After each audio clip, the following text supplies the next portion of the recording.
rekam jejak Anda yang menjadi dosa Anda yang selalu disampaikan berulang-ulang dan ini beredar di masyarakat, atau pengejar Anda dengan pandangan-pandangan curiga dari orang-orang yang tidak menginginkan Anda menjadi presiden. Ada satu momen di mana mereka bilang sebenarnya Anda ini berbahaya sekali karena Anda memecah belah umat. Ini kembali sedikit ke belakang ya. Ketika Anda baru saja dilantik menjadi gubernur, statement pertama Anda adalah ini kemenangan pribumi yang selama ini dijajah. Kenapa harus ada keluar statement pribumi? Apa pesan yang sebenarnya ini ingin Anda sampaikan hari itu? Ini adalah salah satu contoh lagi, Bang. Bagaimana sebuah kenyataan digaungkan dengan pesan yang beda. Saya boleh baca lengkapnya ya Bang ya, statement itu. Sebentar, saya baca Bang ya, dua bagiannya. Pertama, di ibu kota harus hadir keadilan sosial bagi seluruh warga Jakarta. Jadi saya udah bicara keadilan sosial ini dulu, bukan sekarang nih. Dan Jakarta satu dari sedikit kota di Indonesia yang merasakan kolonialisme dari dekat. Penjajahan di depan mata di Jakarta selama ratusan tahun. Ini pada masa penjajahan nih. Di tempat lain mungkin penjajahan terasa jauh, tapi di Jakarta bagi orang Jakarta yang namanya kolonialisme itu depan mata. Kolonial Belanda itu ada depan mata. Dirasakan sehari-hari. Ini kita rasakan nih dalam era penjajahan dulu itu. Jadi saya lagi bicara masa lalu nih Bang. Bukan bicara sekarang. Saya bicara tentang Jakarta yang dulu di dalam kolonialisme, Jakarta dijajah. Kemudian, karena itu, bila kita sudah merdeka nih, maka janji-janji kemerdekaan itu harus kita lunasi. Dulu, ini saya katakan kalimatnya, dulu kita semua pribumi ditindas dikalahkan. Dulu. Kini kita sudah merdeka. Sudah saatnya kita semua menjadi tuan di negeri sendiri. Dan saya sampaikan, kita semua pribumi dulu. Jadi saya sedang bercerita tentang peristiwa prakemerdekaan.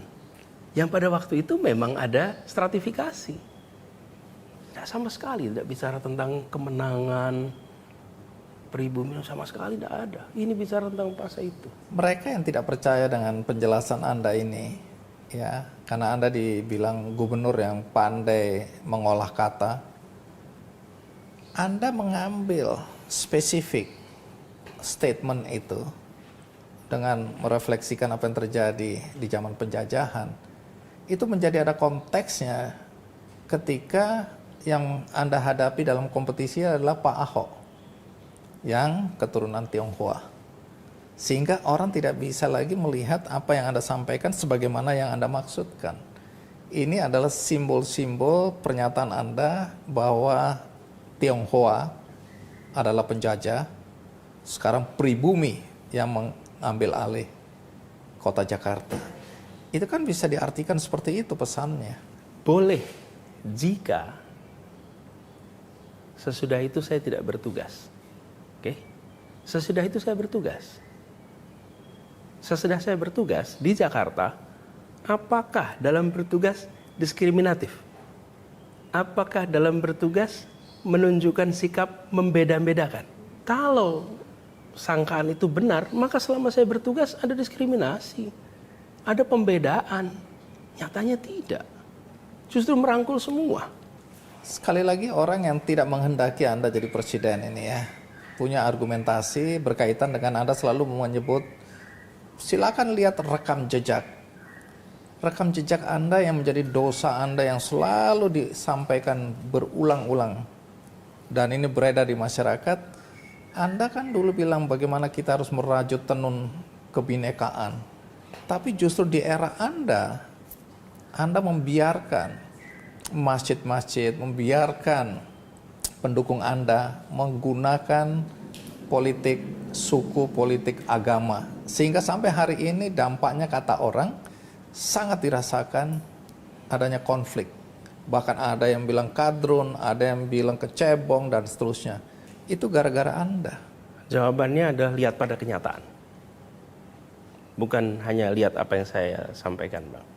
Lihat pada kenyataan.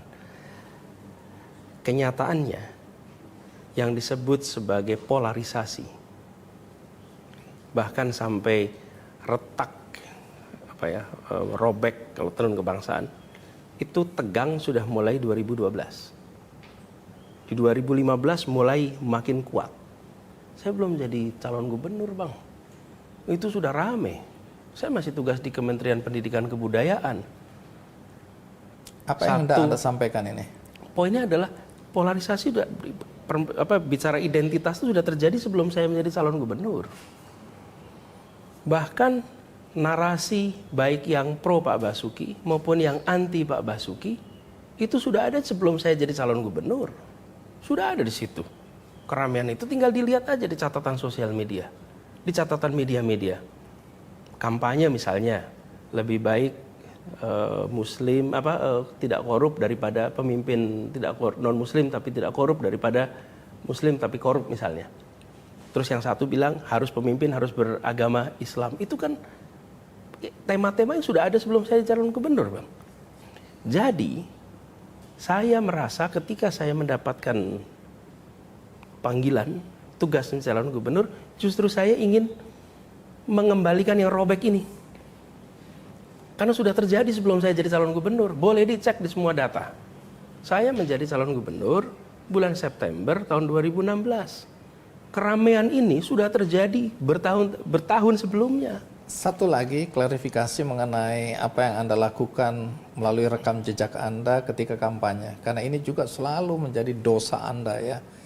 Yaitu ketika Anda membiarkan pendukung Anda ya menggunakan isu agama ini. Anda tidak pernah melarang, bahkan di masjid-masjid ada tulisannya tidak mau mensolatkan orang-orang yang memilih pemimpin yang non-Muslim.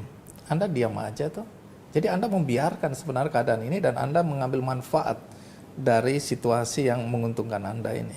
Pertama soal sebagai sebutan istilah sebagai dosa, dianggap, saya rasa bukan sebagai dosa. Itu mereka mencoba melabelkan itu. Kenyataannya, Bang, ketika muncul isu ada pelarangan menyolatkan jenazah, saya datang ke tempat itu. Saya mengecek ke tempat itu. Saya menulis surat kepada semua bahwa tidak boleh ada pernyataan dan tidak boleh ada kegiatan pelarangan sholat. Kita semua punya kewajiban. Ada saksi, ada bukti? Ada suratnya. Ada suratnya. Suratnya beredar. Saya kirimkan suratnya. Jadi inilah situasi, Bang, yang dihadapi di dalam masa kampanye. Kita kemudian lihat recovery-nya harus serius, dan itu yang kita kerjakan. Anda tahu bahwa di media sosial Anda sering jadi olok-olok karena rekam jejak Anda. Anda kan selalu bilang, lihat rekam jejak aja. Dan kemudian di media sosial rekam jejak Anda yang ditampilkan itu yang buruk-buruk. Saya mulai dari sumur resapan. Dulu Anda bilang bahwa ini akan merupakan solusi untuk mengurangi banjir di Jakarta. Tapi kemudian yang muncul ke permukaan kan sumur-sumur resapan yang hancur lebur, berantakan, dan merusak jalanan. Dan itu menjadi bahan tertawaan. Bagaimana Anda menjelaskan soal sumur resapan yang Anda anggap sebagai solusi mengatasi banjir Jakarta ini? Sumur resapan adalah solusi, itu adalah masa depan, dan konsep Sponge City adalah konsep yang sekarang diadopsi di semua kota-kota besar dunia. This is the future. Jadi, kita bangun di Jakarta ini sumur resapan dan harus diteruskan nih program sumur resapan ini. Saya bersyukur program ini sekarang akan diteruskan. Kenapa sumur resapan ini merupakan solusi? Bahkan saya dengar di IKN ini akan digunakan juga konsep sumur resapan ini. Jadi Jakarta itu adalah kota yang penuh dengan cekungan-cekungan, Bang. Karena itu kita punya banyak tempat yang dulunya rawa. Rawa bebek, rawa belong, rawa mangun, itu semuanya adalah rawa-rawa, tempat yang rendah. Saya beri ilustrasi aja.